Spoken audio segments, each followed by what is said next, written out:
imensamente desculpa por não estar aqui, mas estarei aqui para representar. Bom, então, gente, boa tarde, né, a todos e a todas, né, a todos, como estamos falando agora.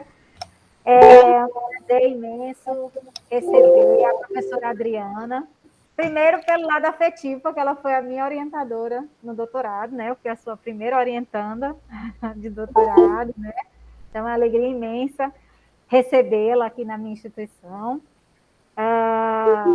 Segundo, né, porque é uma pessoa que a gente convida e que tem propriedade, né, para estar falando dessa temática que ela nos traz, tá? A professora Adriana, ela é graduada em Pedagogia pela Universidade Estadual do Ceará, é especialista em Psicomotricidade pela Universidade de Fortaleza, tem mestrado e doutorado em Educação pela Universidade Federal do Ceará, fez um estágio de pós-doutorado na Universidade Federal de Pernambuco, né, na área dos estudos sobre linguagem e escrita, com o professor Arthur Gomes de Moraes.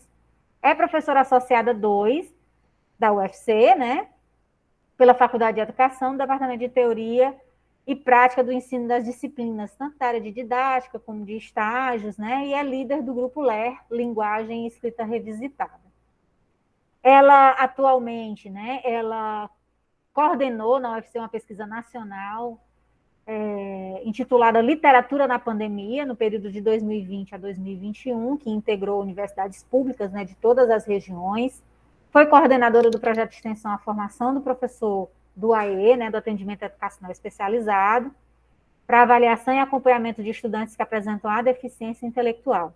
E é professora permanente do programa de pós-graduação em Educação Brasileira da Universidade Federal do Ceará, na linha de pesquisa Linguagens e Práticas Educativas, aonde ela orienta dissertações e teses, né, nos eixos dos estudos de linguagem, como oralidade, leitura escrita, escola e educação inclusiva.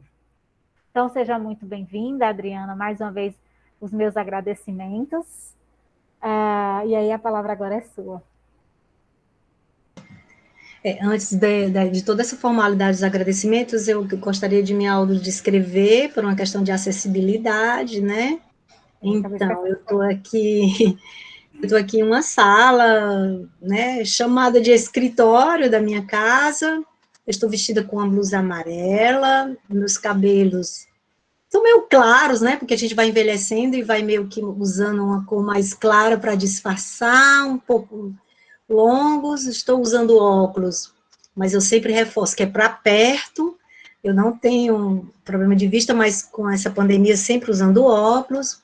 Atrás de mim tem uma pequena estante com alguns livros, uma porta, e nas laterais são estantes com livros, tanto livros meus, da área da educação, como livros da área de direito e de geologia do meu marido. E, assim, dizer da minha satisfação em estar aqui com vocês nessa tarde, agradecer o convite da Flávia. Flávia fez história na minha carreira acadêmica, foi minha primeira orientanda de doutorado. No percurso do curso, ela foi aprovada no concurso aí da UFRN. Depois dela, eu já orientei, acho que de tese, eu acho que mais 3, né? E sempre é uma alegria estar junto com ela, porque a Flávia, além de ser uma pessoa muito afetiva, muito acolhedora, ela é de uma dedicação à área, né, admirável, todo o percurso e toda a história dela. Então, muito obrigada ao programa. Queria só ressaltar que essa pesquisa que eu participo, de literatura, que eu participei agora recente, foi coordenada pela Marli Amarilis, aí da Universidade Federal do Rio Grande do Norte. A gente agora está no momento de revisão dos capítulos de um livro que a gente vai publicar, porque foi uma pesquisa nacional, e aqui em Fortaleza eu coordenei na UFC. Então, gente, o tema que me foi proposto, ele tem, assim, uma relação muito, muito estreita com o que eu venho fazendo atualmente, né? Eu sempre digo que a confluência entre a educação especial e linguagem são temáticas, para mim, que se intercomunicam, se interrelacionam, porque eu venho trabalhando sobre deficiência intelectual, mas pensando, né, me se centrando muito sobre a escrita, especialmente sobre a escrita. tanto do ponto de vista do processo de apropriação, do sistema de escrita alfabética, como também do desenvolvimento, né? Uma vez alfabetizados, a questão mesmo da produção textual. Em 2019, 2020, eu me afastei para um estágio, né, de pós-doutorado, em que eu tive a oportunidade de me debruçar sobre esses dados que eu vou compartilhar com vocês hoje, que são dados oriundos de uma pesquisa muito larga, bem ampla, que aconteceu no âmbito do grupo LER, Linguagem Escrita Revisitada, que atualmente eu coordeno, mas que durante muito tempo foi coordenado, talvez, por uma professora que muitos da educação especial conhecem, a professora Rita Vieira, de Figueiredo, daí da cidade, né, de Natal. Então, durante muito tempo, ela que coordenou esse grupo, e desde sua aposentadoria, eu tenho assumido essa coordenação. Então, a gente pode começar, o título é o uso de softwares na comunicação escrita de alunos com deficiência intelectual. Foi uma proposta aí de vocês, a temática. Aí a gente pode avançar aí. Bom, a gente vai primeiro trazer, assim, algumas reflexões iniciais em relação a que quando a gente se reporta a pessoa com deficiência intelectual e a aprendizagem da escrita, que reflexões são possíveis a gente fazer sobre isso? Pode passar? Inicialmente, a grande pergunta é, o que sabemos sobre a apropriação da língua escrita por pessoas que apresentam deficiência intelectual? Antes de seguir adiante com a apresentação, eu queria dizer assim para vocês que quando me vem essa pergunta, me vem um grande desafio de desmistificar a capacidade de aprendizagem de pessoas que apresentam deficiência intelectual. Acho que é um mito ainda muito forte entre pesquisadores, especialmente pesquisadores não afeitos à nossa área da educação especial, de pensar que eles não são capazes, né, de se apropriar da língua escrita, ou que não são capazes de beneficiar de um ensino cuja proposta, né, tenha como objetivo primeiro a sua inclusão. Então, o que é que nós sabemos? Pode passar. Primeiro, algo que é importante, é que esse processo de apropriação, ele se assemelha muito com das pessoas sem esse tipo de deficiência. Essas similitudes não é algo, assim, que a gente chega a essa conclusão por achar, né, mas ela decorre de pesquisas feitas, não só pelo nosso grupo LER, que é um grupo que tem se dedicado bastante a essa temática, mas outras universidades no Brasil, e todos esses estudos, sem nenhuma exceção, eles atestam que há, sim, essa semelhança. Então, a Rita Vieira, que inclusive foi minha orientadora de mestrado e doutorado, ela, em seu doutoramento, isso ainda nos anos 90, ela replicou a pesquisa de Emília Ferreiro com crianças que tinham deficiência intelectual, no intuito de verificar se elas percorriam os mesmos níveis psicogenéticos já descritos por Emília Ferreiro em crianças que não apresentam deficiência intelectual. E o que foi que ela verificou em seu estudo? Sim, que eles percorrem os mesmos processos, eles passam pelos mesmos estágios, aqueles descritos por ela, pré-silábico, silábico, silábico alfabético e alfabético. No entanto, há algumas diferenças que são, assim, extremamente, que saltam aos olhos, que têm relação, primeiro, com o ritmo, né, que de uma maneira muito recorrente, parece ser mais lento nas pessoas que apresentam deficiência intelectual, né? E aí pode passar, Flávio, que eu acho que aqui eu abordo um pouco sobre isso, né? Que eles utilizam, essas estratégias são muito semelhantes para interpretar a escrita, tá? Há, sim, essa questão do ritmo mais lento, mas, por exemplo, a estratégia com base na imagem, a estratégia com base em analogias do objeto e da quantidade de letras a ser escrita, se é objeto grande, muita letra, se é objeto pequeno, pouca letra. Todas essas estratégias e esse pensamento e essa reflexão são bastante semelhantes. Não há diferenças que a gente possa atestar isto aqui, essa dimensão é peculiar nas crianças que apresentam deficiência intelectual. Aí podemos seguir adiante, e se elas utilizam semelhantes estratégias, as diferenças são quanto ao tempo, como eu já abordei aqui, né? Porque o tempo requerido pode ser mais lento. E o que vai depender isso? O que a gente tem verificado em estudos, certo? É que essa lentidão, ela pode... Sumiu, Flávia. Ela pode ter relação tanto com a importância da deficiência, e daí a gente não vai falar aqui em graus de deficiência, a gente vai falar da importância, compreendendo a deficiência intelectual como calcada no modelo social, né, aquele descrito por Vygotsky, rompendo com essa visão da biologizante, né, da deficiência, ou seja, que a deficiência está no sujeito, ela é intrínseca ao sujeito, a gente rompe com essa visão. Então, a gente não nega a deficiência intelectual, a gente não nega que há, sim, algumas características, especialmente aquelas relativas ao ritmo mais lento, tá? Mas também um aspecto que nos chama a atenção como resultados de pesquisa foi, primeiro, a natureza das atividades que são desenvolvidas com essas crianças, que geralmente, quando há essa desautorização da capacidade de aprendizagem dessas crianças, essas atividades tendem a ser mecânicas, repetitivas, descontextualizadas, e o que a gente sabe é que esse tipo de atividades, a natureza dessas atividades, elas não são benéficas nem às crianças sem, e principalmente aquelas com deficiência intelectual.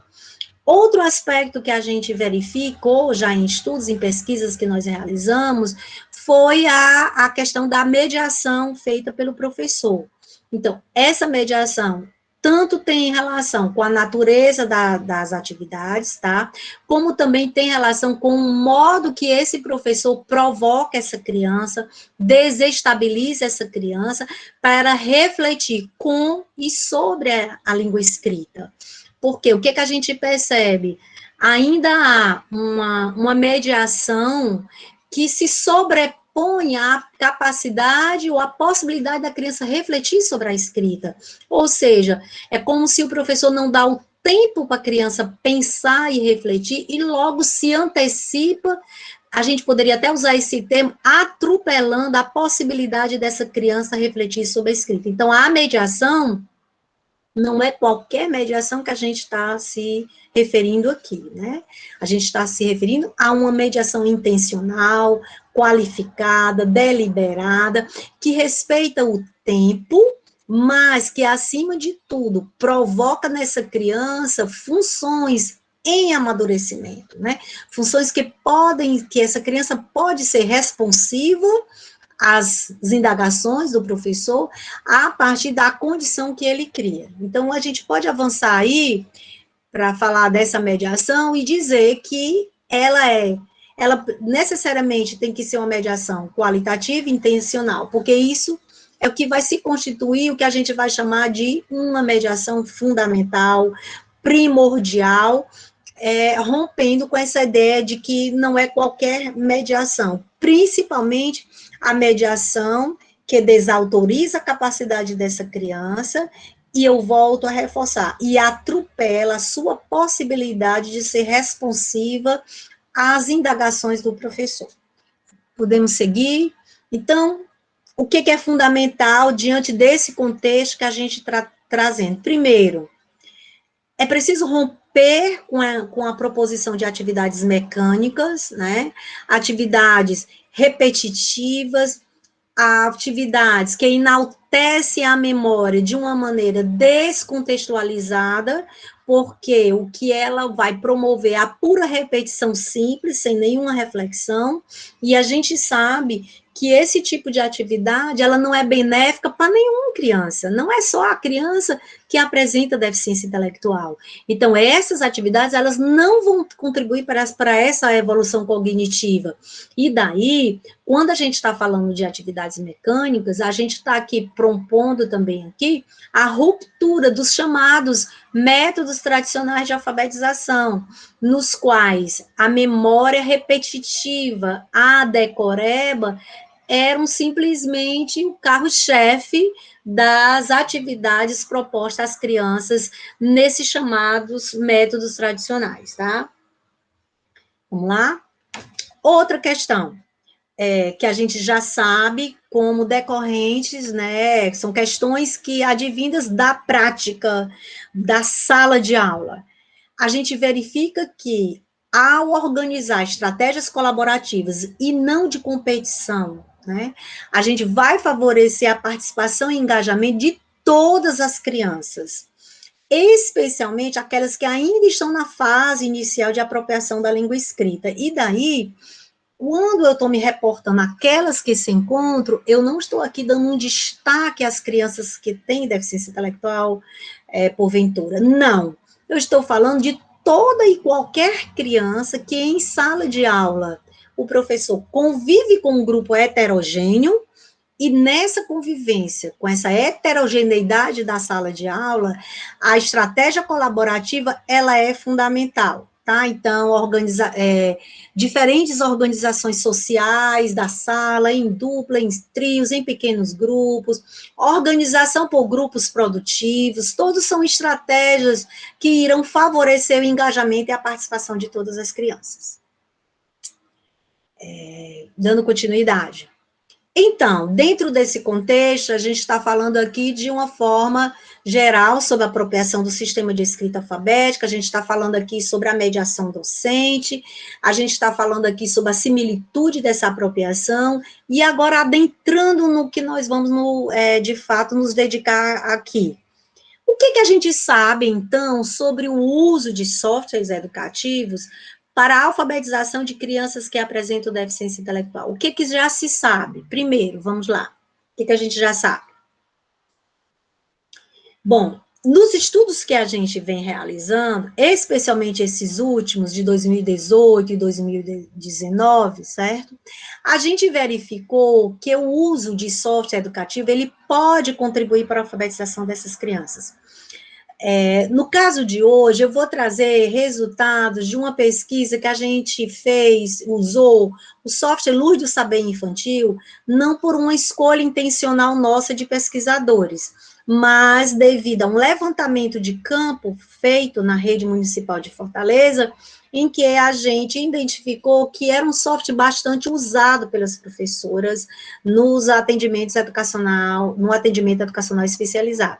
Então, a gente já usou também um outro software e desenvolveu pesquisa, inclusive orientamos um mestrado usando esse software, que é o Scala, S-Mudo.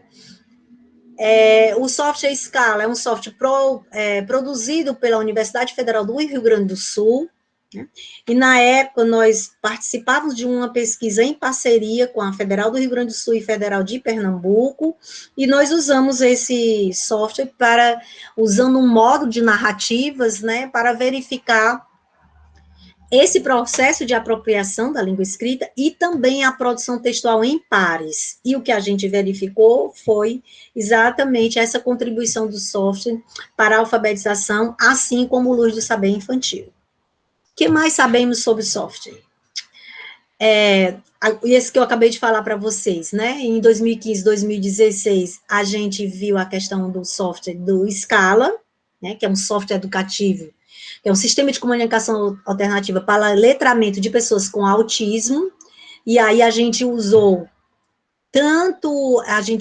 no ambiente de Facebook, em que a gente investigou o desenvolvimento da língua escrita de jovens já alfabetizados com síndrome de Down. Uma outra situação. Pode passar. Uma outra situação foi essa, que eu já falei inicialmente para vocês, em 2018 e 2019, que a gente analisou o processo de alfabetização inicial de alunos com deficiência intelectual que estavam matriculados na SRM. E nesse estudo a gente constatou as potencialidades de uso de um software educativo, que no caso foi o Luz do Saber Infantil, que a gente já justificou o porquê que a gente selecionou, porquê que a gente usou esse software, né? E a gente viu essas potencialidades para a apropriação do sistema de escrita alfabética dessas crianças. Pode passar. Bom, outros estudos também já realizados, como, por exemplo, de Pedro Chacon, né, já testaram a potencialidade do uso de software para o processo de ensino e aprendizagem de pessoas com deficiência intelectual, e poderemos avançar mais aí. Outra questão que a gente viu, né, no caso do Luz do Saber Infantil e do Scala, e de uma maneira geral, eles têm características lúdicas. Então, essas características lúdicas no uso do software, elas favorecem muito a autonomia e o protagonismo.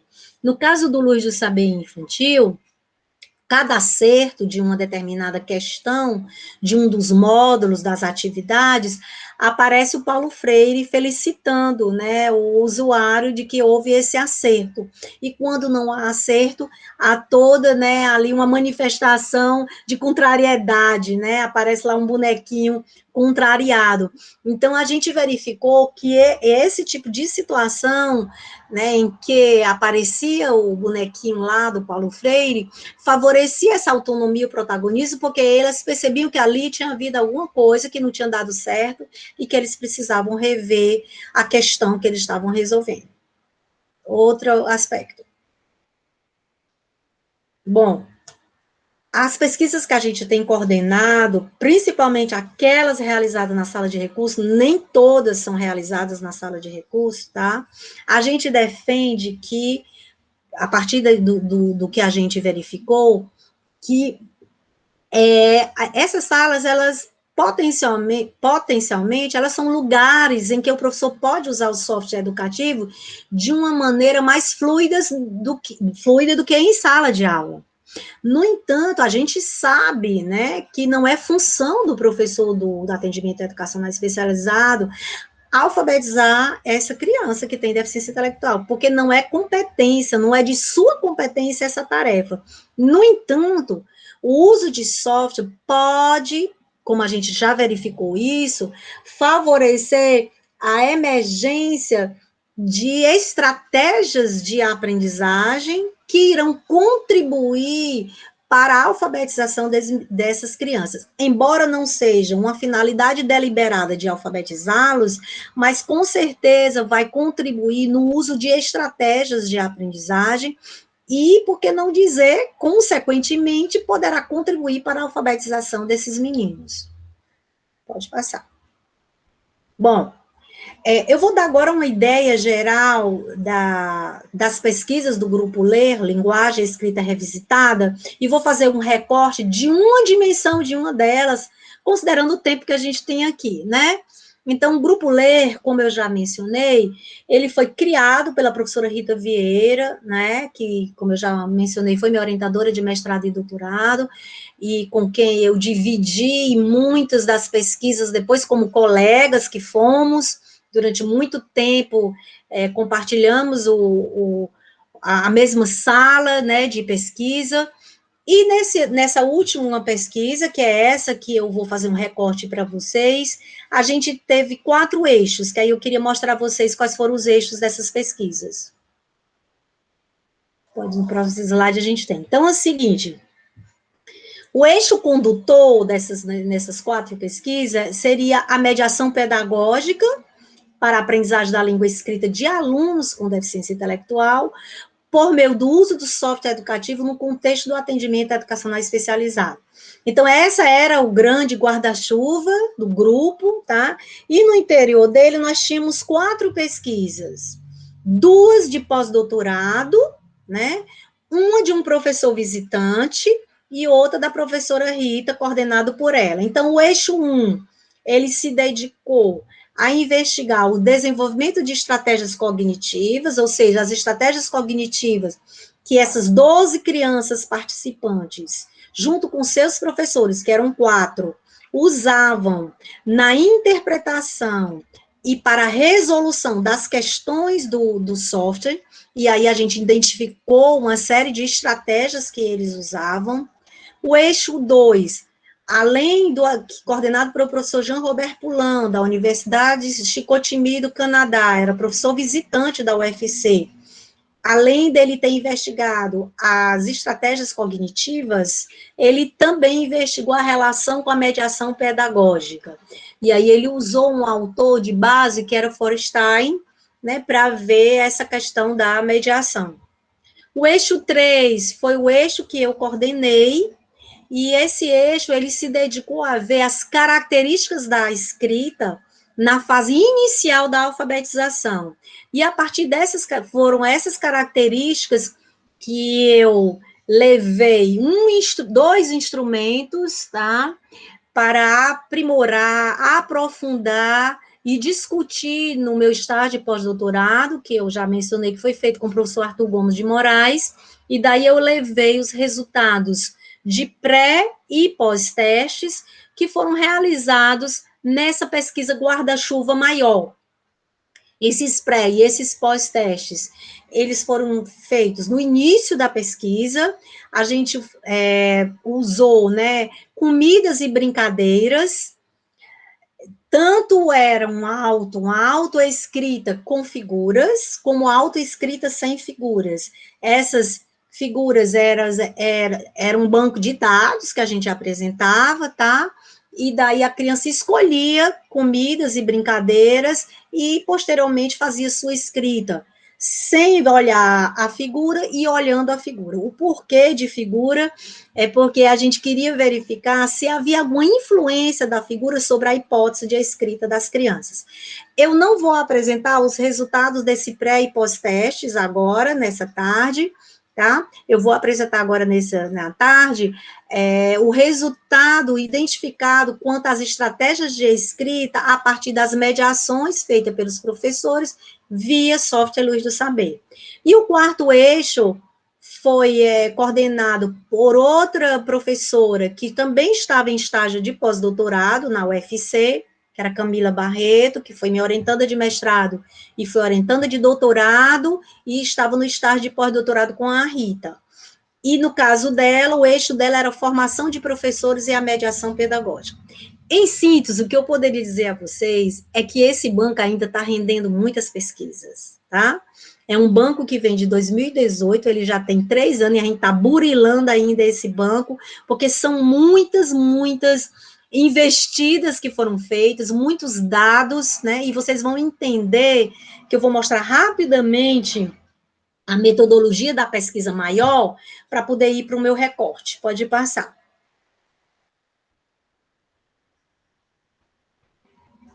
Bom, então assim, olha, nós tivemos várias etapas dessa pesquisa, né? Nós começamos pela validação dos instrumentos, seleção dos participantes, tivemos um grupo focal no início da pesquisa e no final.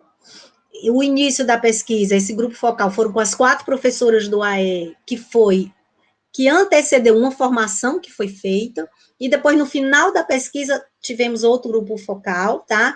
Após as sessões com o software, que elas que mediavam essas sessões com a participação das crianças.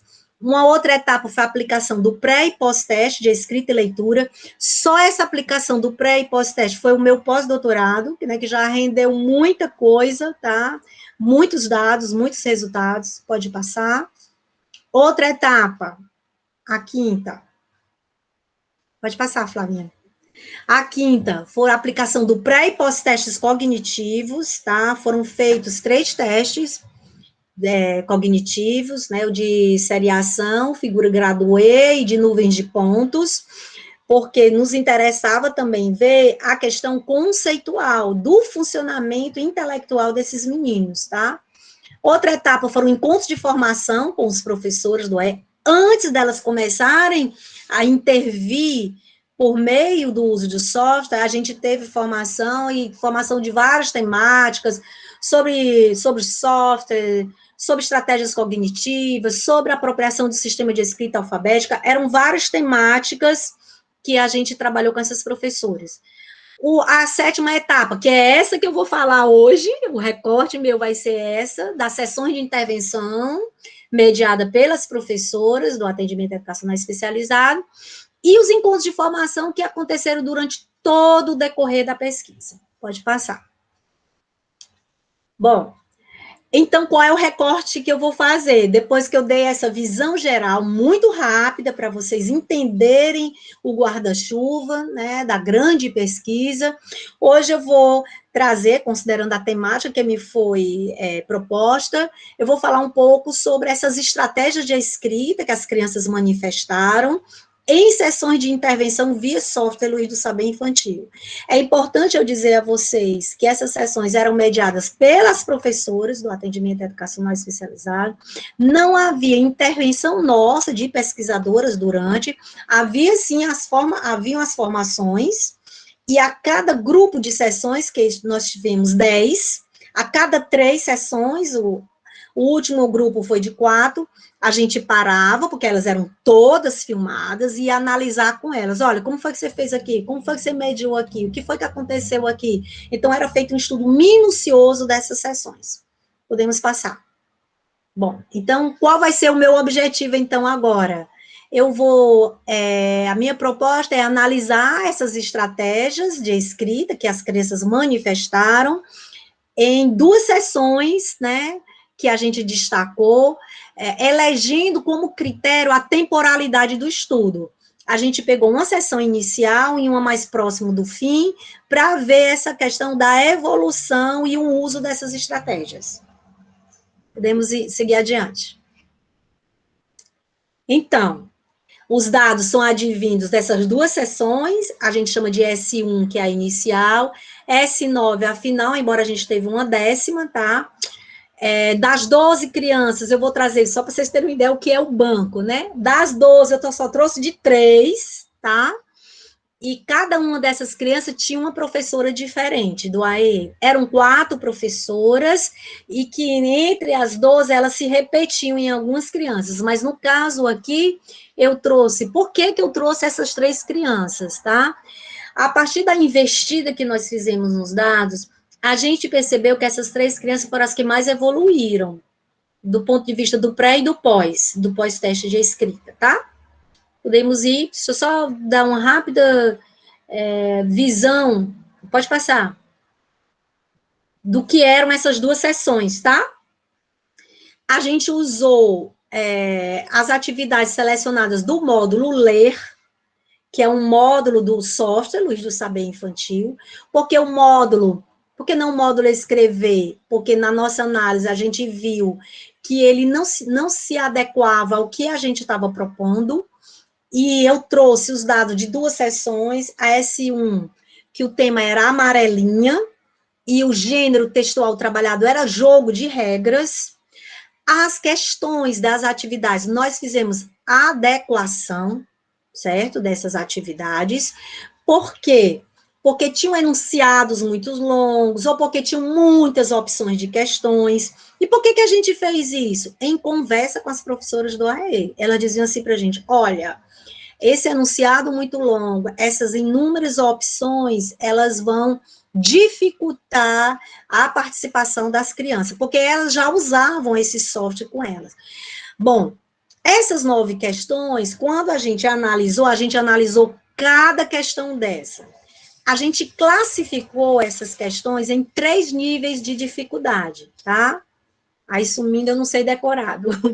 2 eram de nível elementar, 3 de nível intermediário e 4 de nível avançado, tá? Como que a gente considerou, tá? Aqui, mais lá na frente, eu vou definir o que a gente chamou de nível elementar, intermediário e avançado, tá?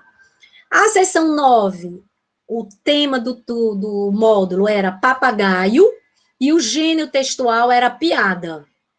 Aqui, de novo, a gente fez adequações das questões e classificamos 3 de nível elementar, 3 de nível intermediário e 6 de nível avançado. Já era a última, né? Vocês estão vendo, já era a penúltima sessão da pesquisa. Pode passar. Eu acho que aqui eu descrevo o que é esse grau. Então, como que a gente definiu a complexidade dessas questões? A gente foi ver uma a uma, cada questão, qual era o objetivo. Que foi que a gente viu? Que as questões elementares geralmente eram questões de identificação de informações contextuais essenciais, como imagens, letras, palavras, e eram informações que diziam respeito a semelhanças ou diferenças, mas que isso favorecia a resolução da tarefa. Todas essas questões, elas davam, enfim, uma finalidade de uma compreensão global da escrita. Perdão, deixa eu só tomar um golinho d'água.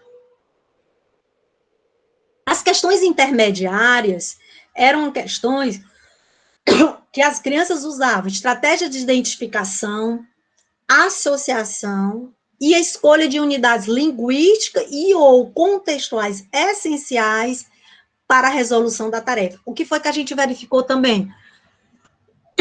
Que eram questões que também exigiam uma segmentação das unidades menores da escrita de uma palavra, que era diferente das elementares. As elementares eram uma compreensão mais global, já as intermediárias já exigiam uma segmentação de unidade menor.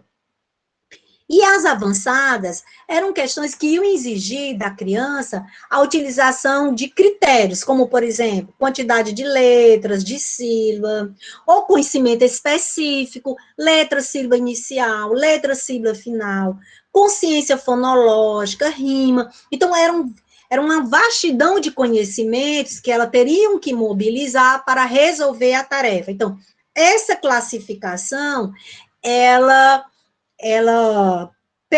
permeou, baseou todas as questões que a gente analisou. A gente definiu, depois que a gente viu todas as 10 sessões, todas as atividades, aí a gente fez essa definição. Por quê? Que é importante que vocês saibam, é que a proposição dessas atividades, a lógica dela, ela meio que se repete ao longo das atividades, tá? Então, tem atividades, por exemplo, como identificar a quantidade da sílaba de uma palavra, você vai ver lá na amarelinha e pode ver lá em papagaio, e assim por diante. Então, só muda a palavra, mas o conhecimento, o que se espera da criança é a mesma coisa. Bom, pode passar. Bom, aqui rapidamente, porque o slide é muito pequeno, né, mas só para vocês terem uma ideia quem eram essas 3 crianças, tá? A idade delas variava entre 7 a 11 anos de idade, elas estavam entre o 2º e o 4º ano, tá? 2 delas, a 1 e a 2, a C1 e a C2, estavam com menos de 1 ano no AE, e a C3 já estava com 1 ano. Do ponto de vista do perfil cognitivo, como eu disse para vocês, eu não vou pormenorizar aqui por uma questão de tempo, não tem como eu adentrar profundamente nesses dados, mas foram feitas 3 testagens, seriação, figura, graduei, nuvem de ponto, e que foi que a gente viu? A criança 1 e a criança 3, né, no nível mais avançado, na seriação, no operatório concreto, a 2 no intuitivo. Na figura graduei, a gente vê já outra diferença, a 1 e a 2 no transitivo concreto, já a 3 no concreto superior, tá? Nas nuvens de pontos, a gente vê bem semelhante à figura graduei, a criança 1, transitivo para o operatório concreto, assim como a criança 2, o transitivo para o operatório concreto, e a 3 no operatório concreto. Do ponto de vista da psicogênese, inicialmente, a criança 1 era a que estava menos avançada do ponto de vista psicogenético, ela era silábica, e a 2 e a 3 era silábica alfabética. Pode passar. Acho que agora a gente apresenta um pouco o perfil das professoras, tá? Não está na sequência 1, 2, 3, porque eram 4 professores, lembram, e 12 crianças. Então, a professora 1, a professora 3 e a 4, cada uma era professora de uma das crianças, tá? A idade delas variava entre 41 a 62 anos, todas com formação em pedagogia. Havia alguma diferença em relação às suas especializações, né, educação especial, como a P1 e a P4, e psicopedagogia e tecnologia em educação, como a P3. Em termos de experiência, vocês estão vendo aí uma variedade, não é? Você vê uma de menor tempo, a professora 1, que só tinha 3 anos, e a 3 e a 4 já com 18 anos, tá? Em relação à experiência do aluno com deficiência intelectual, a que tinha mais experiência era a P4, que já tinha 15 anos, e a que tinha menos era a professora 1, que era a que tinha menor tempo de experiência profissional na prefeitura. Pode passar. Bom, então vamos agora passar para analisar essas estratégias, depois que eu contextualizei um pouco, rapidamente, para vocês entenderem quem eram as crianças, quem eram as professoras. Pode passar. Bom, aqui está bem pequeno, mas eu queria só dar um destaque, tá? Em relação às estratégias de escrita, a gente também verificou a frequência de estratégias que a gente considerou como elementares, intermediárias e avançadas. Nesse trio de crianças, o que está em destaque de verde, o destaque de verde é porque foi a maior ocorrência no uso de estratégia de escrita. Então, as crianças usavam de uma maneira bem frequente a estratégia de compor palavras com apoio de letras e sílabas dispostas no software. Ou seja, quando elas iam fazer uma composição de palavras, né, para formar uma palavra numa determinada atividade, elas se apoiavam no software, ou seja, o software era um suporte, né, de auxílio para ela. A gente considerou essa estratégia de escrita intermediária, e vocês veem que ela tem uma ocorrência bem forte, com exceção ali de C2, que na seção 1 não apresentou, mas ela vai dar um salto para 4 na seção final. Três estratégias elementares não apareceram entre essas 3 crianças, né? Então, assim, do ponto de vista de elementar, a gente não percebe, né, que a gente percebeu que essas crianças não usavam estratégia de escrita elementar, que era, por exemplo, escrever com letras aleatórias, não saber o que escreveu, escrever no papel com excesso de letras, ou escrever com apoio das letras do teclado, com mediação, isso não aconteceu, tá? Aconteceu uma estratégia elementar na seção 1, com uma criança, que foi escrever palavras com apoio da tarjeta escrita. O que era isso? Uma das professoras percebeu que, quando ela ia escrever, se ela entregasse uma tarjeta escrita, né, da palavra, ou letras, ou sílabas, isso auxiliava muito a ela na composição da escrita, tá? Uma outra que não apareceu, né? Você vê aqui uma estratégia, você tem uma frequência bem importante dessa 9, da intermediária, compõe palavras com apoio de letras sílabas dispostas no software, que está destacado de verde, e nenhuma ocorrência de corrigir e reescrever a palavra com apoio, ou seja, do software ou da tarjeta. A gente percebe uma ocorrência de uma estratégia avançada ao longo das 2 sessões. Só uma criança que foi exatamente a que usou a elementar na 1, foi exatamente a mesma que usou a avançada na 9, né? Interessante isso. Que ela reescrevia espontaneamente após a leitura da palavra, tá? Então, em síntese, esse era o quadro, esse foi o quadro que aí agora eu vou fazer algumas reflexões com base no quadro. Pode passar. O que eles revelaram, tá? Primeiro, um total de 16 estratégias de escritas, dentre as quais 4 elementares, 6 intermediárias e 6 avançadas. Vimos a predominância de estratégias intermediárias, numa frequência de 35, tá? E como eu já havia chamado a atenção, uma maior frequência de estratégia que eles usavam de compor a palavra com apoio de letra e sílaba disposta no software, e daí a gente vê, assim, a importância que tem o recurso, né, para a alfabetização das crianças que têm deficiência intelectual. Eu acho que o dado que salta aqui para a gente é esse, o uso de um recurso complementar, no caso aqui foi o software, mas não sendo o software, eu posso usar letras móveis, sílabas móveis como apoio para essas crianças, porque eu vou potencializar a sua composição escrita. Outra estratégia, escrever com base no controle oral da sílaba, né? Falar sílaba por sílaba para organizar o seu registro. Esse tipo de estratégia, ele é muito comum no início do processo de alfabetização, a criança vai falando, vai silabando e vai escrevendo, como fazendo uma relação oral e escrita.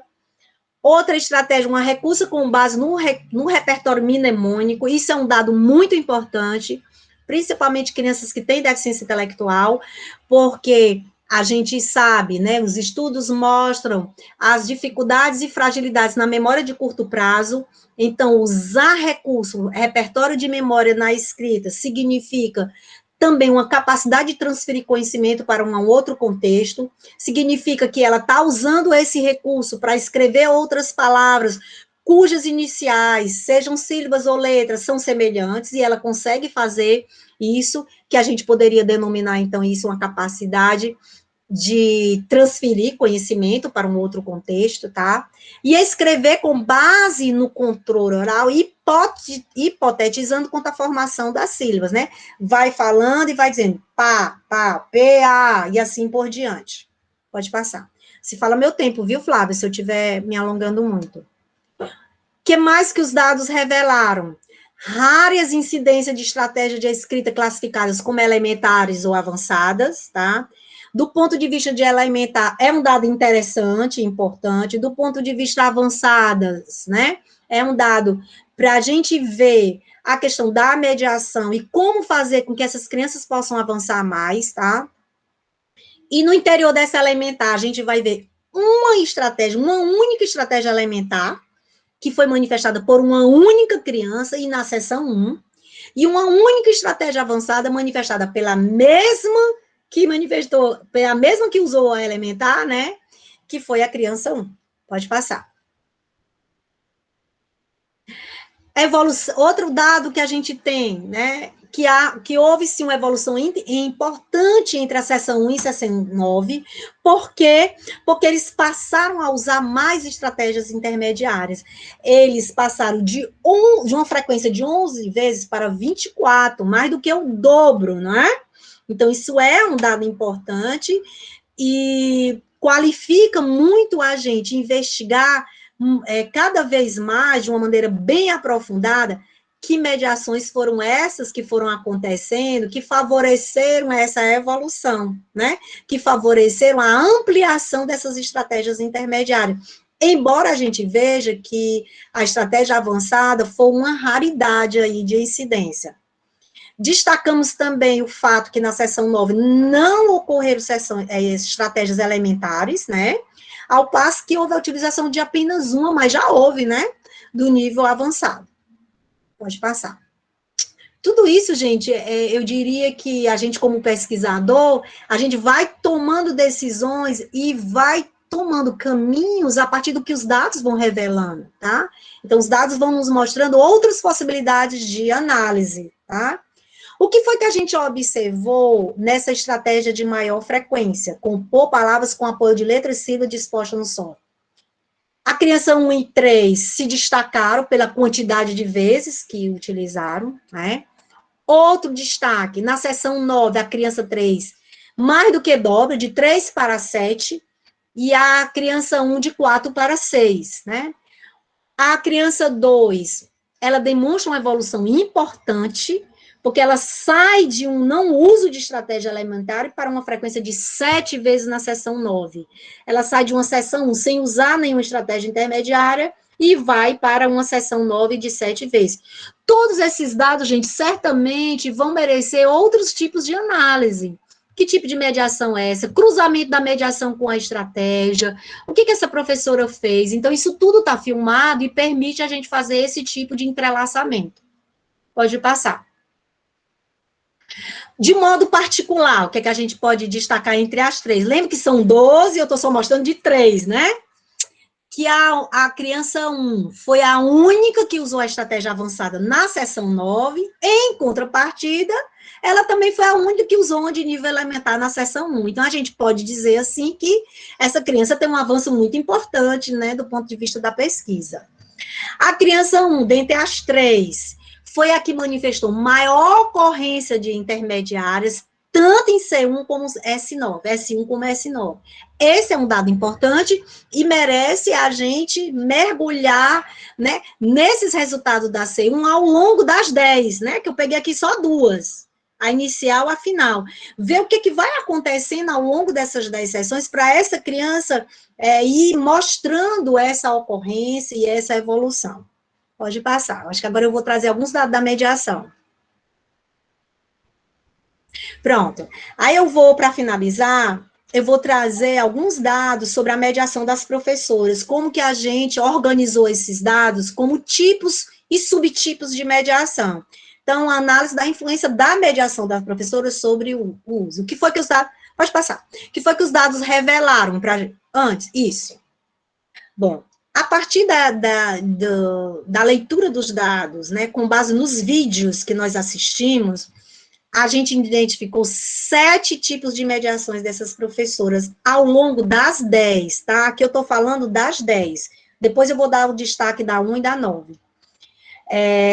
Então, 7 tipos de mediação das professoras do AE para mediar a resolução da questão. Primeiro, apelo à motivação.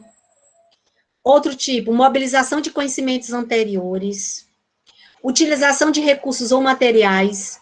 Comparação de alternativas, explicações dirigidas, sugestão e questionamentos.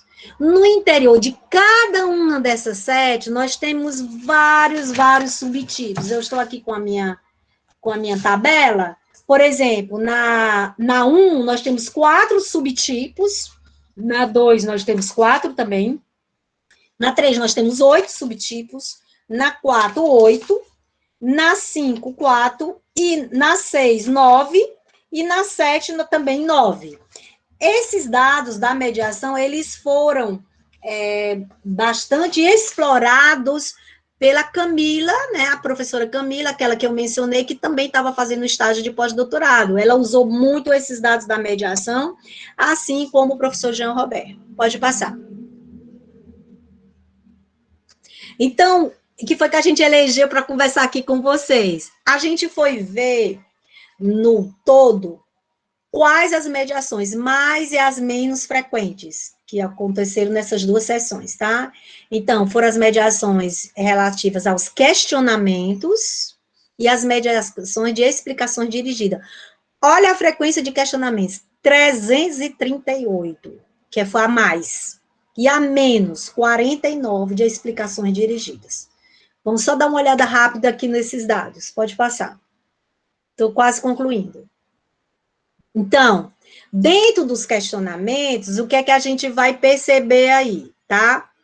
Que se a gente for olhar para as 3 crianças, tá? A gente vai ver que a criança 2 não demandou esse tipo de mediação da professora, tá? Nem na sessão 1, nem na sessão 9.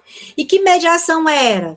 Eram questionamentos que a professora fazia para a criança identificar a quantidade de letras e sílabas da palavra. Na questão a ser resolvida, ela fazia esse tipo de questionamento. Para a criança 2, ela não fez. O que isso pode significar? Muitas possibilidades. Dentre elas, que a gente pode inferir, é a não necessidade da criança que a professora fizesse esse tipo de questionamento, porque ela já tem a autonomia para resolver a questão. E isso merece uma análise mais aprofundada para a gente verificar isso, tá? Então, as 2 crianças que demandaram esse tipo de mediação, a 1 e a 3, a gente vai ver que elas estão em quantidade bem próximas, sendo que a 3 demandou muito mais do que a criança 1, esse tipo de mediação de sua professora. Vamos lá para menos frequente, que foram as explicações dirigidas. Ah, faltou dizer isso, né? Então, o que ele revelaram de mediação? Quando a gente pega esse dado da mediação e vê, mais frequente, e vê as estratégias de escrita, o que é que a gente percebe? Que no uso da estratégia de compor palavras com apoio de letras siglas dispostas no software, a C1 e a C2 demandaram mediação de maior frequência de questionamentos. Eu acho que é a C3, né? Eu errei aqui. Elas demandaram mediação de maior frequência de questionamentos, tá? Então, você vê que o fato da criança não demandar o questionamento, isso não quer dizer que isso não é bom. Pelo contrário, né? Isso atesta que ela teve autonomia para resolver, tá? Pode passar. Eu acho que agora é o menos frequente. E o que os dados revelaram sobre as mediações menos frequentes, que eram as explicações dirigidas, tá? A frequência menor foi desse subtipo, que, como eu disse para vocês, cada uma delas tinha uns subtipos, tá? Que era explícita e questiona ao mesmo tempo a resolução da tarefa. O que a gente vai ver? Que só a criança 3 demandou esse tipo de mediação e apenas na sessão 9. Nem a criança 1, nem a criança 2 demandou. O que a gente pode, então, inferir daqui, né, da ausência ou presença das mediações? O protagonismo e a autonomia, tá? Para o uso das estratégias de escrita. Pode passar. O que a gente pode refletir aqui? Dentre as crianças, né, apenas C3 na S9 necessitou, como a gente viu isso, tá? E ao comparar essa ocorrência com as estratégias de escrita, observamos a quase ausência de estratégia de escrita de C3, inclusive também das demais crianças, né? Então, quando a gente compara essa mediação com as estratégias de escrita, embora C1 e C2 não tenham demandado, elas também não têm tantas ocorrências de estratégia de escrita, né? Então, isso é uma coisa interessante. Elas não demandam, mas também elas não revelam nem manifestam tanta estratégia de escrita, tá? Pode passar. Eu acho que eu estou caminhando para terminar. Isso. Então, o que a gente pode concluir nesse recorte pequeno de um universo de 12 para 3 crianças, de um universo de 10 sessões para 3, de uma etapa, inúmeras etapas de pesquisa, é a escolha de uma etapa, que é a sessão. O que a gente conclui? Primeiro, que elas se apropriam do sistema de escrita alfabética e que elas demonstram conhecimento semelhante àquelas crianças que não têm esse tipo de deficiência. Segundo, que o software LURES do saber infantil, ele contribuiu para a evolução do conhecimento dessas crianças, tá? Por quê? Porque a gente viu que na sessão considerada final por nós, aqui nesse recorte, elas passaram a utilizar com maior frequência as estratégias de escrita de nível intermediário, né? Ou seja, a gente não percebe aí a presença de uma maneira tão interessante ou tão importante de estratégias elementares. E eu acho que está terminando, eu acho que tem mais um. No presente estudo, também é importante destacar a mediação docente, né, que é a mediação dessas professoras do AE, que passaram por formação antes, durante e após essa pesquisa, e a gente viu que ela se constitui um fator importante para que as crianças usassem essas estratégias de escrita, especialmente aquelas de nível intermediário, né? À medida que a gente ia discutindo com ela os vídeos, mostrando o tipo de mediação, a gente ia problematizando outras possibilidades de mediação que elas poderiam usar. Destacando também que, na medida em que a pesquisa foi se desenvolvendo, as crianças também passaram a demandar menor frequência da mediação de suas professoras. Isso demonstra uma certa autonomia, né, uma maior autonomia no uso do software por elas, né, a proporção que elas vão dominando o software, e como eu disse para vocês, a lógica das questões, as finalidades das questões eram semelhantes, só mudavam o contexto, o gênero e as palavras, elas iam dominando, elas iam tendo maior autonomia. E eu acho que, daí eu acho que a gente conclui, né, aí está meu e-mail, essa é uma pesquisa muito, muito grande, muito ampla, tá? E agora eu ainda estou com um projeto PIBIC ainda remexendo com esses dados, tá? Tanto a minha pesquisa PIBIC agora de 2020 e 2021, nós estamos no relatório agora, a gente está fazendo um relatório analisando a relação entre a mediação e a evolução das estratégias de leitura, e vendo também a relação entre a mediação e a estratégia de escrita, mas de outras crianças. Eu trouxe outros 3 para vocês. Lá no PIBIC eu estou vendo de 5, outras 5 crianças. Então, é um banco de dados fértil, né, como vocês viram, que resultou em muitas pesquisas, muito trabalho, e agradeço o espaço, né, é um maior prazer poder compartilhar, agradecer também aqui ao Grupo Ler por tantas aprendizagens, queria fazer um agradecimento especial à professora Rita Vieira, que tem sido e que sempre foi uma grande inspiração para mim, como pesquisadora na área da língua escrita, com crianças e jovens com deficiência intelectual.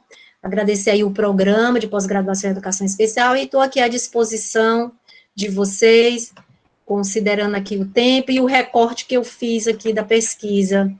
Pesquisar é fazer escolhas, né? E apresentar dados também é fazer escolhas, e a gente tem que fazer escolhas por uma questão de tempo. Muito obrigada pela escuta, obrigada, Fabiola, e quem era a outra intérprete? Mariana. E a Mariana, por a paciência aí de estar aqui interpretando aqui para a acessibilidade, né, de uma colega surda. Muito obrigada. A gente que agradece, Adriana. Então, foi muito bom. Eu botei aqui no chat, né, se alguém tem alguma dúvida, que queira fazer alguma pergunta. Estamos todos tímidos no início do semestre, como é? A Érica, por favor. Oi.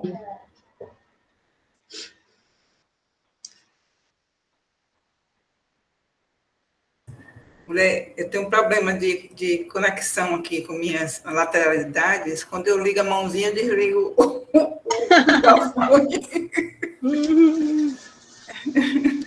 Bom, eu queria agradecer muito a professora Diana, né? Eu não sou da área da educação infantil, nem da área de alfabetização, nem da área de educação especial, mas trabalho com psicologia educacional atualmente tenho estado nas licenciaturas, né? E eu fiquei encantada de ver, né? Há muito tempo que eu não paro para escutar a evolução do trabalho nesse campo de alfabetização e a gente fica muito feliz, né, de ver a possibilidade de ganhar mais para os estudantes, não só os estudantes, pelo que eu entendi, se eu estiver errada, por favor, me corrija, professora, não só para os estudantes com deficiência intelectual, né? Acho que a gente pode expandir o uso de um material desse para qualquer criança que esteja em processo de alfabetização.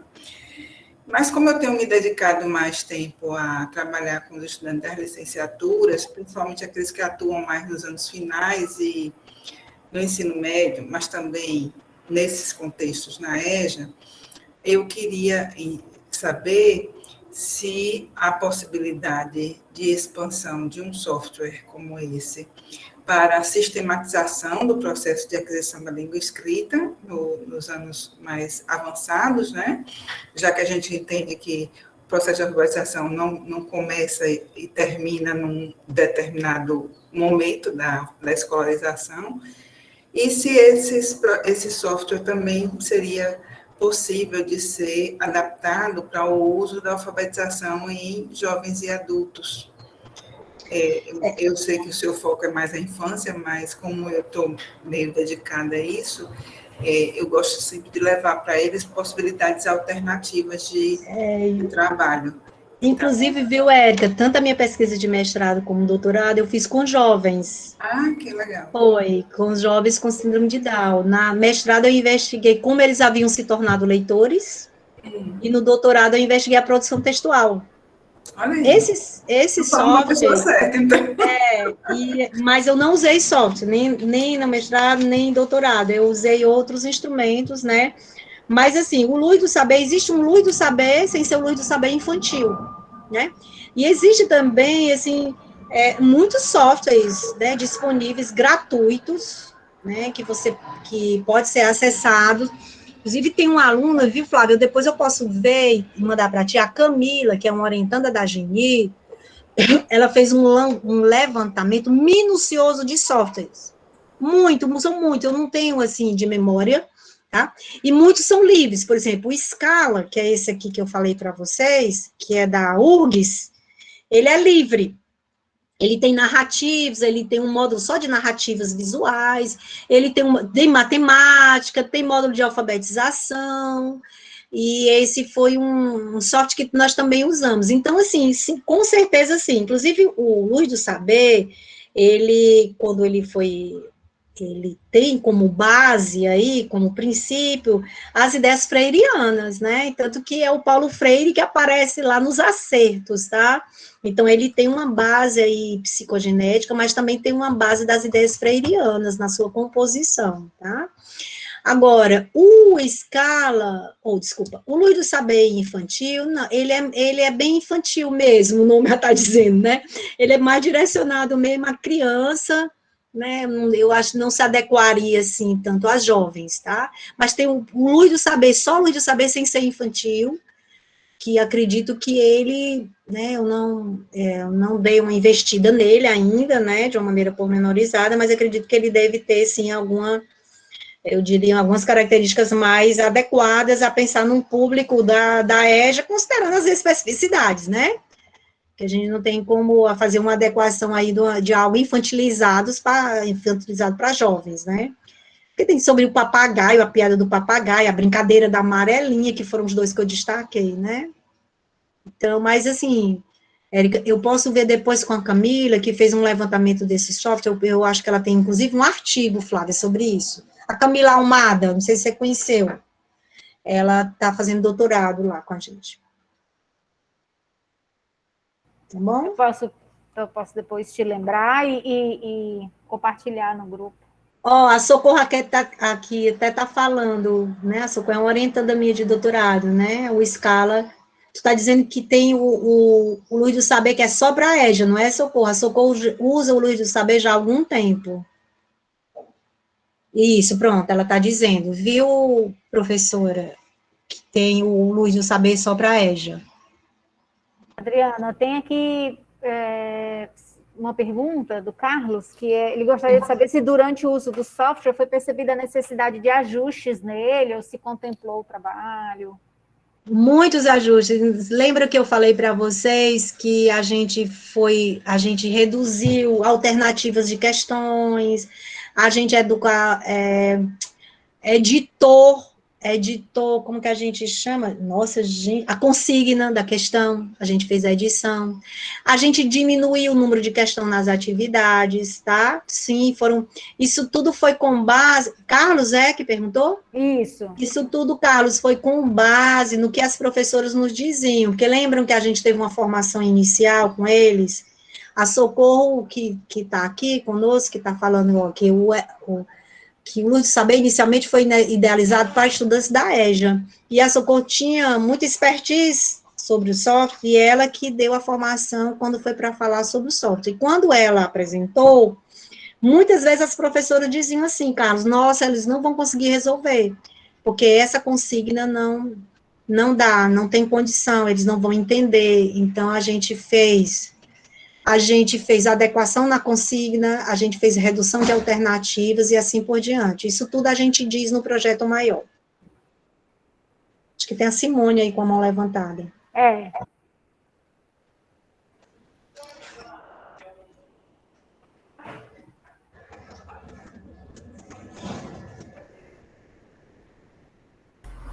Oi, boa tarde. É bem interessante esse recorte que você mostrou hoje. Eu também tinha uma dúvida parecida com a da Érica, né, da professora Érica, porque eu, na verdade, eu sou professora do curso de Letras Libras aqui, né, professora de Libras já também há muitos anos para crianças surdas, né. Então, também já trabalhei no SUVAG, né, aqui em Natal, e também em escola municipal, trabalho com crianças surdas, mas, assim, a gente nunca teve acesso a surdos com deficiência intelectual, né? Como você estava explicando aqui, que o material do software, né, era mais voltado para essas crianças. Mas, assim, eu também preciso conhecer, porque são alternativas que podem melhorar, né, como o professor trabalha, né? Então, assim, se a gente tem alunos surdos, de repente pode ter algum aluno com deficiência intelectual. Professora Adriana, não sei se você tem algum sinal já na comunidade surda. Não tem, certo? Sem problema. Então, assim, eu queria perguntar se você já pesquisou ou também já, de repente, encontrou alguma criança com deficiência intelectual e surdez também, ou se você conhece, não sei. Era só isso a minha dúvida. Oi, Simone, obrigada aí pela questão. Olha só, por incrível que pareça, não. Eu trabalhei concomitante, né, em escola pública, eu fui professora durante muito tempo e trabalhava numa clínica atendendo crianças com deficiência, aí eu tive experiência com crianças surdas nessa clínica, que era do Instituto de Previdência aqui do estado do Ceará, trabalhei muito tempo atendendo crianças, né, naquela época, eu até brinco e digo, não existia nem psicopedagogia, a gente meio que, nossa, a gente ia tentando ver como trabalhar, como acompanhar essas crianças. Então, eu acompanhei, sim, algumas crianças surdas, mas que não apresentavam qualquer sinal ou indício de deficiência intelectual, né? Nas pesquisas que eu tenho feito, tá, na universidade agora, já na universidade eu só estou há 11 anos, 12 anos que eu estou na UFC, porque primeiro eu vivi muita rede pública, né? Eu também não tenho feito pesquisas com crianças surdas, tá? E eu diria para você que, assim, eu sei de um trabalho, não sei se vocês conhecem, a Flávia conhece, a Renata. Uhum. A Renata, ela fez mestrado lá conosco, hoje ela é professora do curso Letras Libras da UFC, e ela investigou a psicogênese da escrita de crianças surdas. É a Renata Peixoto? A Renatinha Grandinha, Renatinha Grandona, Ela eu é, sei o nome dela. isso, inclusive Orientanda ela é da Wanda. coordenadora do curso de Pedagogia Bilíngue do Polo da UFC, junto com a É, professora Débora Conrado.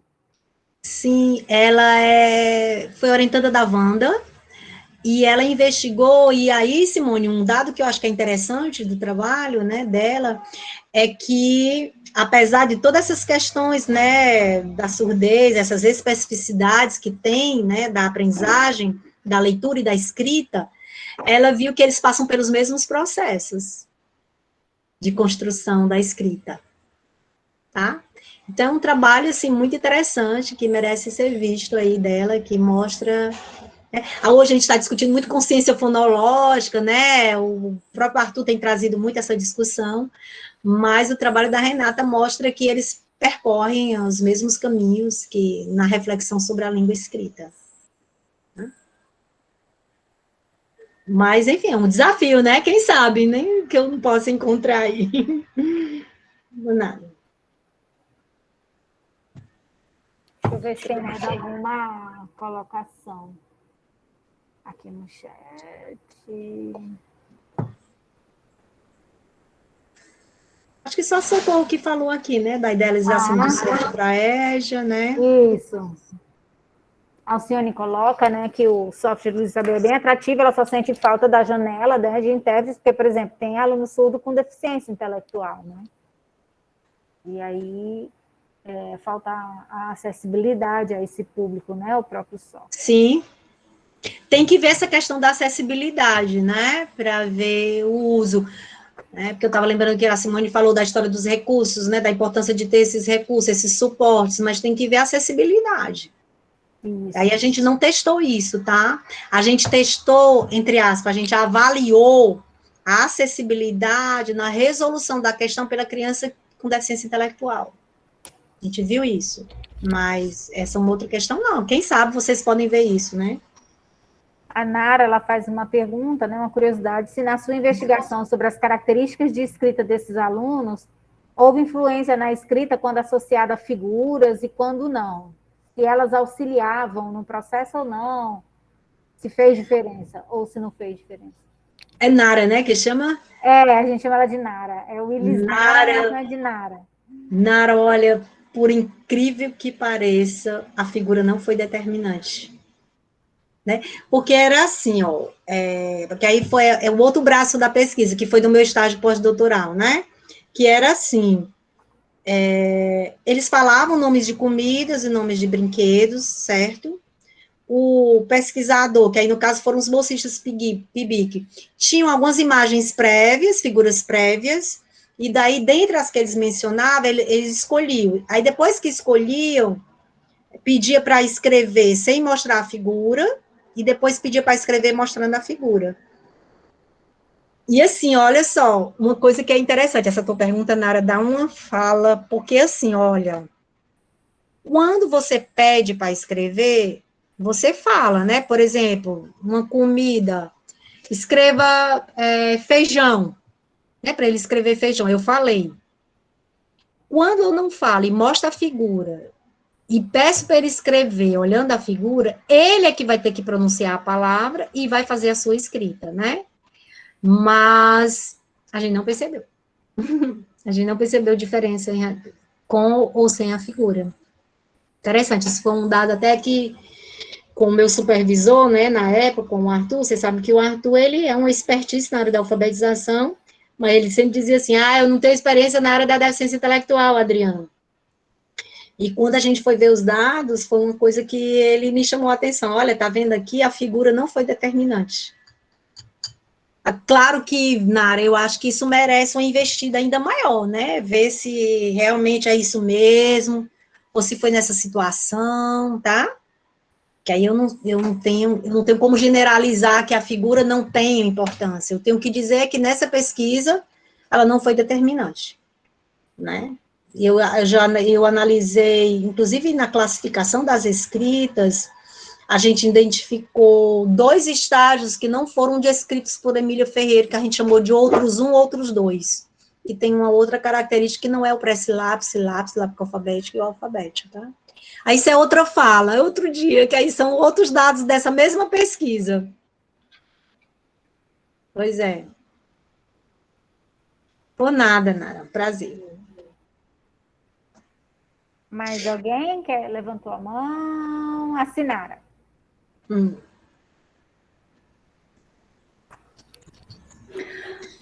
Boa tarde novamente, professora Adriana.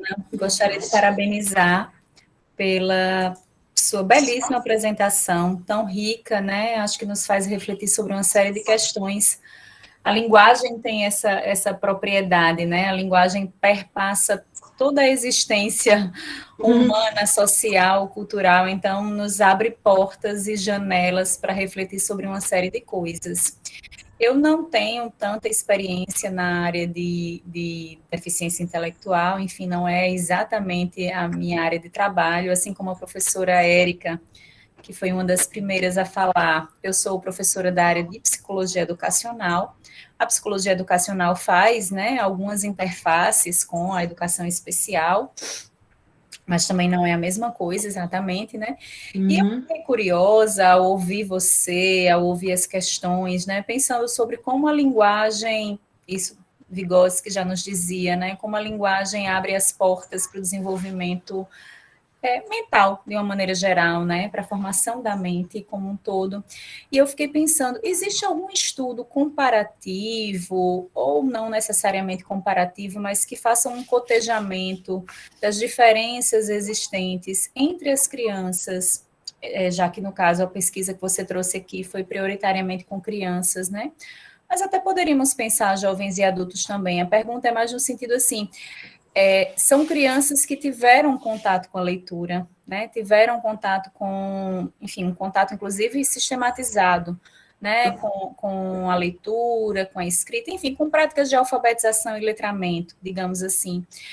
E crianças que não têm esse contato, porque nós sabemos que é uma realidade, né? A criança ainda existe, infelizmente, mas ainda existe uma cultura, né, de algumas famílias, de que quando a criança, enfim, nasce com alguma questão, às vezes não é levada à escola, enfim, a gente está vivendo um momento de tanto retrocesso, nesse campo em especial, né, a gente vivencia e vê na mídia o quanto o campo da educação especial tem sido atacada frontalmente, especificamente, toda a educação tem sido atacada, né, mas a educação especial de uma forma muito afrontosa, assintosa e com objetivos muito claros, né?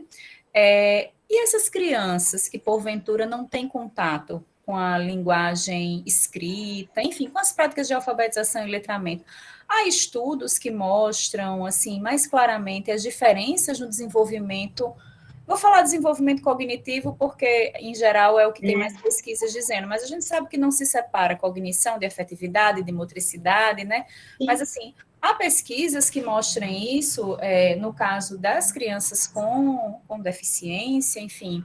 Fiquei curiosa de te ouvir um pouco mais sobre isso. Desculpe se a minha pergunta tangencia demais os resultados da sua pesquisa, mas fiquei realmente com essa curiosidade.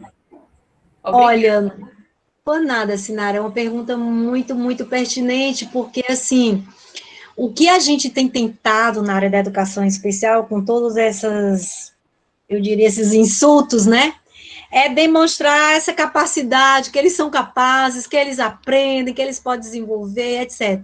No entanto, como bem você se reportou aí, sim, tem casos de crianças que não aprendem a ler, que não aprendem a escrever, e inclusive crianças que não têm deficiência, né?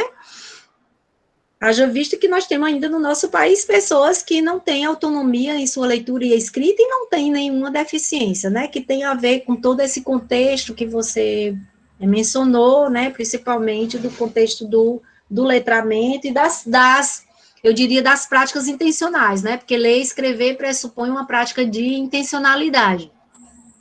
Bom, eu tive uma experiência no mestrado que eu nunca me esqueço, né, de uma associação aqui em Fortaleza chamada Prodal, que não existe mais essa associação, e uma das pessoas lá né, ela ainda tem um filho, né, com síndrome de Down, que é de classe social média, tá, e que esse jovem, já jovem, né? Esse jovem frequenta espaços sociais, espaços culturais, socioculturais, e que ele, na época da minha pesquisa de mestrado, que já faz muito tempo, 1999, ele não era alfabetizado, né? E a mãe dele conversava muito comigo e dizia assim, mas por que ele não aprende, né? Por que ele não consegue se alfabetizar?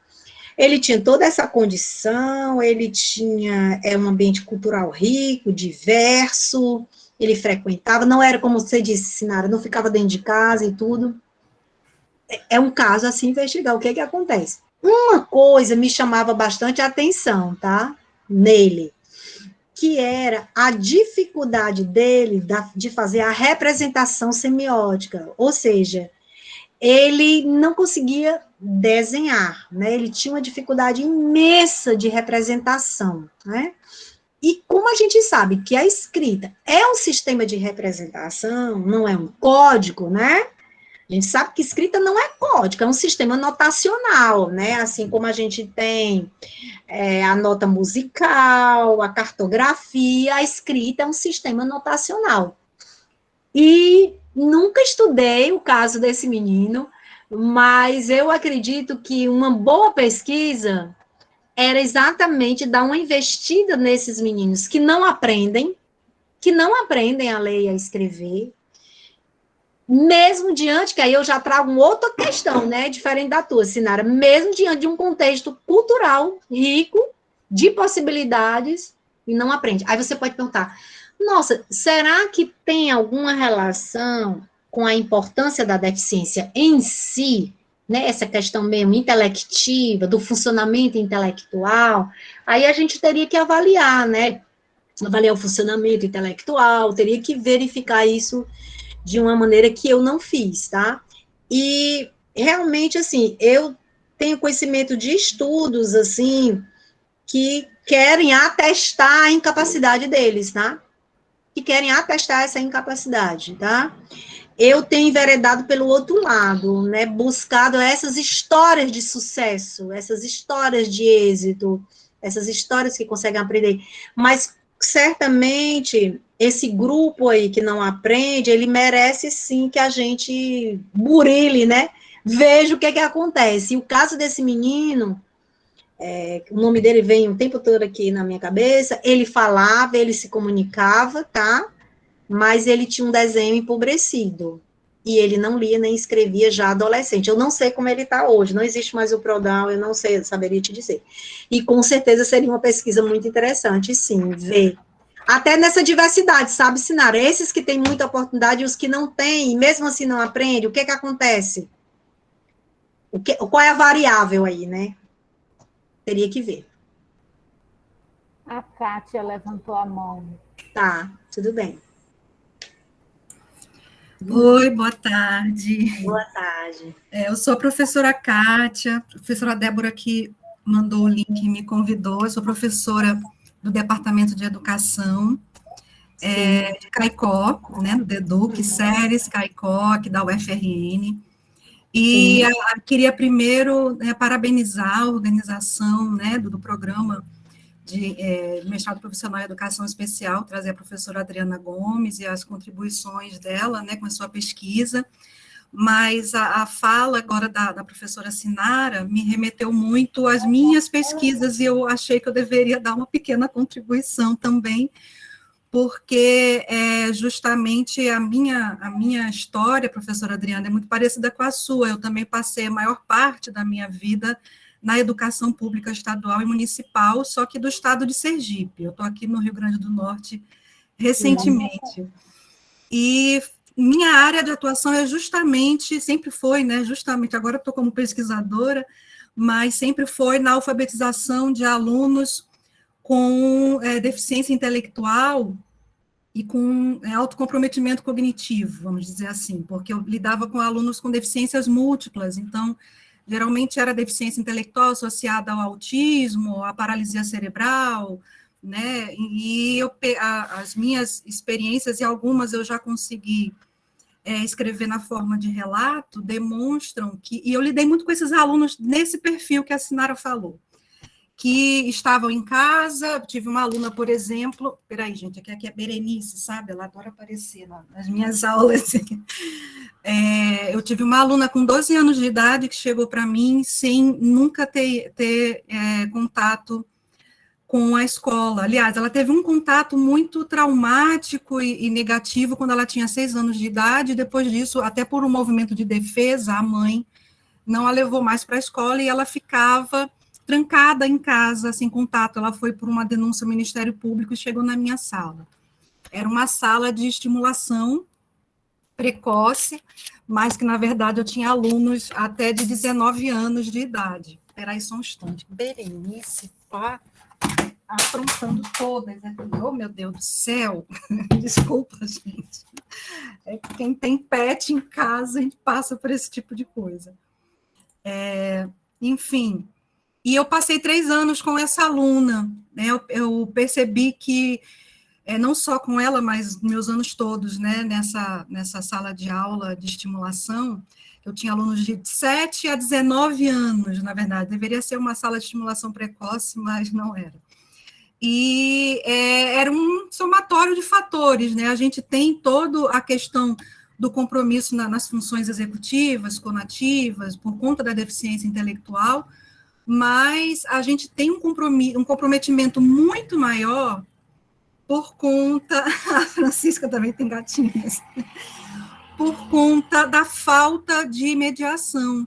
Eu trabalho muito também com a teoria do Feuerstein, do Vygotsky, que são a minha base, e a gente percebe, então, que é justamente esse movimento que os familiares fazem de ou eu não vou estimular porque não vale a pena, é perda de tempo, já que ele tem, né, um comprometimento cognitivo, ou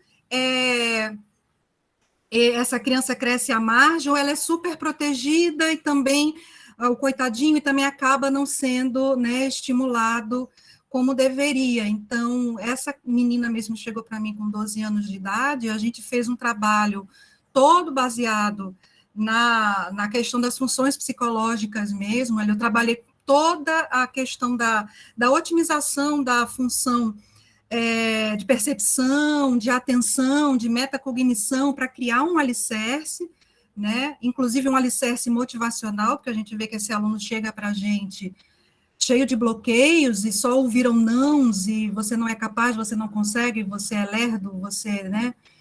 Então, eu fiz todo um trabalho nesse sentido, que levou mais ou menos uns 8 meses. Ela também tinha uma pobreza absurda no desenho, ela tinha nem chama aquilo de uma figura humana, era muito rudimentar, não chegava nem a ser uma figura girindo. Eu trabalhei muito em cima disso também, dessa representação semiótica. Primeiro a gente foi trabalhar a percepção, a atenção, né, metacognição, para depois chegar né? Então, foi todo um alicerce construído para chegar à alfabetização, e ela foi alfabetizada aos 13 anos de idade, saiu dessa sala de estimulação para o ensino regular, para a inclusão, já no terceiro ano. Então, foi uma experiência que depois eu até publiquei, dentre tantas outras que eu tive. Então, a gente percebe que o social, ele, na maioria das vezes também econômico, infelizmente, ele acaba trazendo um comprometimento muito maior do que a própria deficiência, né? A gente trabalha também com esse viés de que não biologizar a deficiência, ela é muito mais social, pela falta de oportunidades e muitas vezes pela falta de estímulo, mesmo quando... E aí não vai ter muita questão da classe social. É claro que quando a criança tem uma família mais estruturada, tem suporte, né? O desenvolvimento dela é incrivelmente mais qualitativo, mas a gente vai ver muito mais o comprometimento da família. Então, eu já lidei com famílias, né, em situação de risco, em situação até de rua, mas que estimulavam muito aquela criança, né, com paralisia cerebral, e a criança se desenvolvia. E famílias com muito dinheiro, inclusive filho de médicos, mas que era criado, né, por babás e não tinham o estímulo devido. Então, enfim, só para trazer um pouquinho, porque eu fiquei aqui me coçando, querendo falar um pouquinho. Kátia, e até assim, quando tu estava falando, né, esse tipo de experiência eu tive muito, na minha pesquisa de mestrado mesmo, o menino de classe social menos favorecida era o melhor leitor, e a casa dele eram compartimentos, não tinha separação, era tipo cortinas, só que na sala onde tinha mesa de jantar, tinha um estante do chão ao teto. E desde meses, ele tinha síndrome de Down, cardiopata e tudo. Desde meses, ele era estimulado a ler. E, em contrapartida, tinha um bem abastado financeiramente, que morava numa cobertura, né? Porque eu fui nas casas, né? A pesquisa a gente faz de tudo, né? Eu fui nas casas. Quando eu cheguei na casa dele, lembro aquela moda, isso nos anos 90, final dos anos 90, de prateleiras que beiravam o teto das casas, ficava lá em cima, eram lá onde os livros estavam, né? E ele não era o melhor leitor, mas ele era leitor. Mas você sabe por que ele era um bom leitor? Lembram do karaokê? Ele tinha um karaokê. Quando eu cheguei na casa dele, ele estava com um karaokê, cantando, lendo, né, ali aquela leitura demarcada e cantando, tá? Então, assim, apesar de não ter os livros, ele tinha outra ferramenta. Mas quando a Sinara falou, o que me chama a atenção, que eu nunca me esqueço, é esse rapaz, esse jovem, que tinha toda a condição, toda. Inclusive, a irmã fazia medicina. Ele tinha toda a condição, certo? E ele, até aquele momento, não. Tá? Então, claro, tem a ver, tudo isso que você falou tem tudo a ver com o que a gente está discutindo aqui, da mediação intencional, qualitativa, do letramento, etc. Mas tem casos, né, Kátia, que mesmo com tudo isso não se alfabetiza. E aí?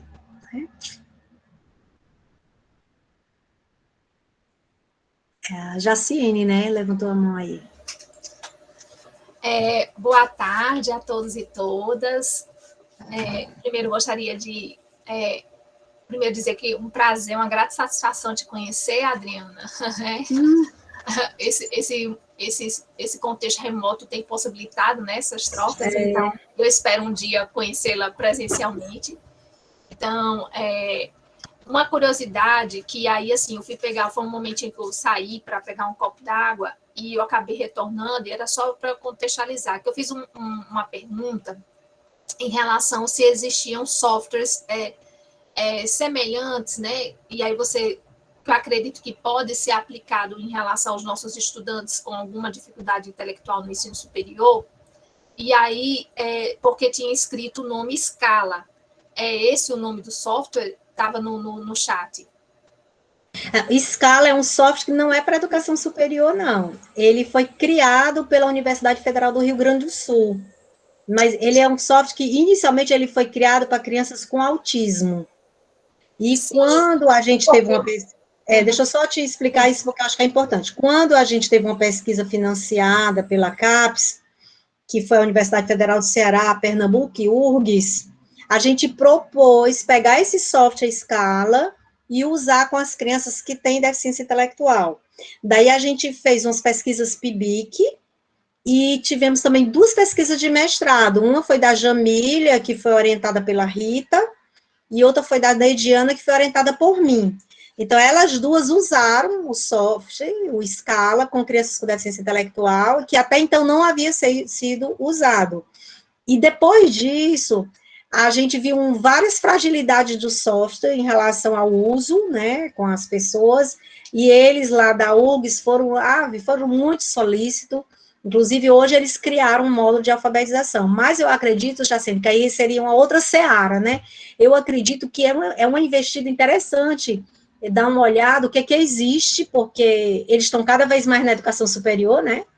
O que existe de software acessível para essa população, para esse grupo, né? Com certeza. E acredito que sim, que tenha sim, mas eu não saberia te dizer quais, tá? Tá bom, Adriana, muito obrigada, viu? E mais uma vez, gratidão pela partilha. Eu que agradeço, mas assim, eu acho que é isso, numa fala nos remete a muitas outras possibilidades da gente ir atrás, né, de outros softwares que, como eu disse para vocês, tem uma menina lá que está fazendo doutorado, que ela fez um levantamento muito interessante sobre software, mas como a nossa linha de pesquisa lá, a linha que eu pertenço, se chama LIPED, Linguagens e Práticas Educativas. E dentro dessa linha nós temos o eixo de escola e educação inclusiva, e oralidade, leitura e escrita. E geralmente a gente tem feito pesquisas mais focadas nos anos iniciais do ensino fundamental e na educação infantil. Mas não quer dizer que, por exemplo, o eixo de leitura, oralidade e escrita pega já adultos também. Tá? Já faz pesquisas com sujeitos participantes adultos, mas não tem deficiência aí é outro caso aí, outro perfil, diria assim. Mas vocês têm na UFRN, Flávia, uma secretaria de acessibilidade, porque na UFC tem uma, né? Então, acho que lá... Temos a CIA, Secretaria de Inclusão e Acessibilidade, que era a antiga KM. Certo, então talvez lá tenha esse levantamento, né? Tem sim, de quantos alunos, né?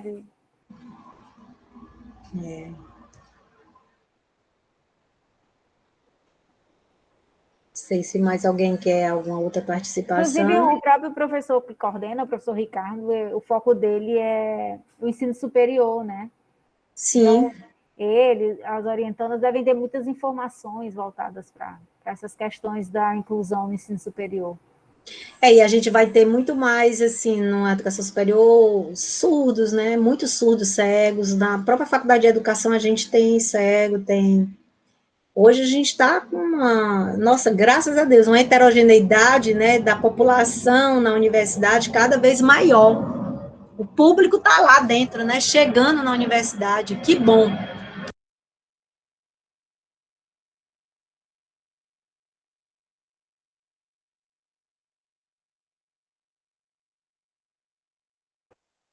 Desliguei o microfone por causa do avião. O avião passando, né? Eu Bom, então, ok. Estamos, então, todos satisfeitos com todas as perguntas feitas. Eu queria, mais uma vez, agradecer a Adriana, estar aqui comigo, estar aqui conosco. Tenho uma saudade imensa, inclusive do Grupo Lé. É sempre sempre foi um grupo muito bom da gente estar reunido, né, de estar aí pertinho de todos. E aí fica a nossa gratidão, Adriana, por todo esse compartilhamento, de todas essas ideias, de toda essa pesquisa, né, que nos clareia e nos dá várias ideias, né, para a gente direcionar muitas das nossas pesquisas do lado de cá. Tá bom, então assim, eu queria só finalizar agradecendo, também agradecendo as questões de vocês, as reflexões, e acho que é isso, quando a gente ouve uma pesquisa de alguém, nos remete aos nossos interesses, às nossas necessidades, e novos temas surgem, né, a partir dos dados dos outros, né, a pesquisa dos outros nos inspira, e que vocês possam ter se inspirado. Agradeço a escuta, me coloco à disposição. Eu gostaria que ligassem as câmeras, viu, gente, para bater uma foto, fazer um registro. Pois é.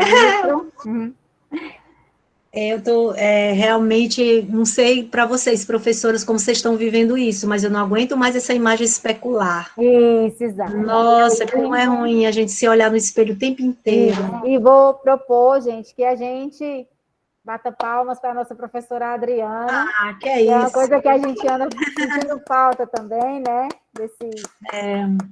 Eu sinto falta de gente, assim, De pertinho, né?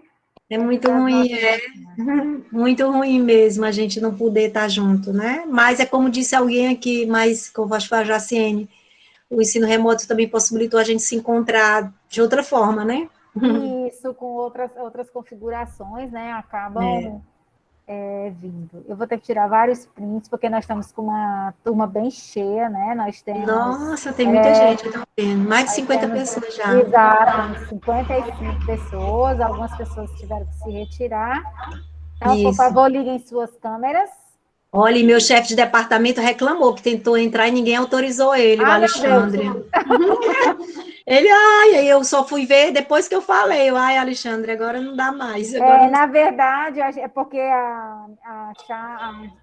fazer igual a Débora, a chave da sala estava com a Lorena, que precisou se ausentar, que está gravando, que faz parte da nossa secretaria, que ela teve que se ausentar numa outra reunião.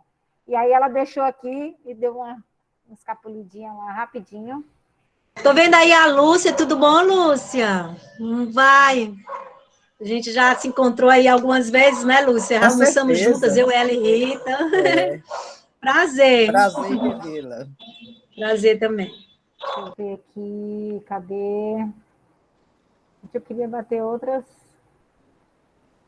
fotos. Pronto, está aumentando agora. Vamos lá?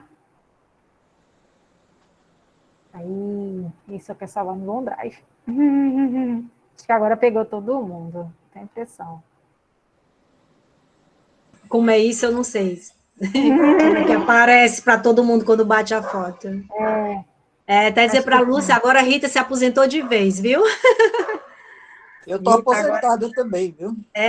Rita foi de vez, está no Canadá. Eu estou aposentada, mas eu estou como professora colaboradora no programa de pós-graduação. Ela nem isso, não está mais, não. Pois ela não está mais. Ela está fora, dentro do país, né? Ela chega amanhã. Chega amanhã, que bom. Mais de um ano que ela está fora. Tá bom, não diga que eu mando um abraço. Tá bom, a última vez que a gente viu, acho que foi lá em São Carlos, não foi? No Congresso? Foi, no Congresso. Isso, me lembro. Esse ano vai ser online, né? Pois, gente, Eu estou numa mesa, mas é online. Pois um grande abraço para todos. Bom semestre para vocês. Tchau. Tchau. Bom semestre. Tchau a todos. Tchau, gente. Tchau. Lorena, minha querida, pode parar a gravação e aí me encaminhar quando estiver prontinha, porque aí a gente, ou você mesmo baixa, né, e bota no link do YouTube. Lorena tá de volta? Lorena, tu acha que a Lorena tá por aqui?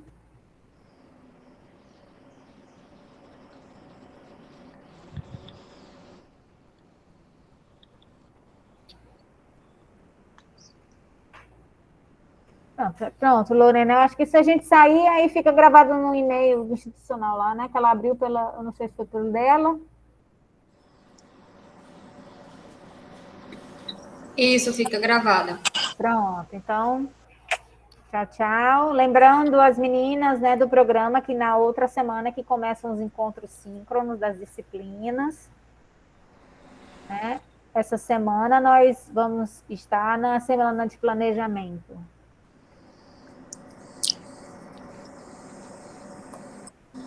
Ok? Tchau, Simone estava perguntando se a aula já tinha acabado. Sim, já. A professora Adriana já foi. Ok? Tchau, tchau, gente.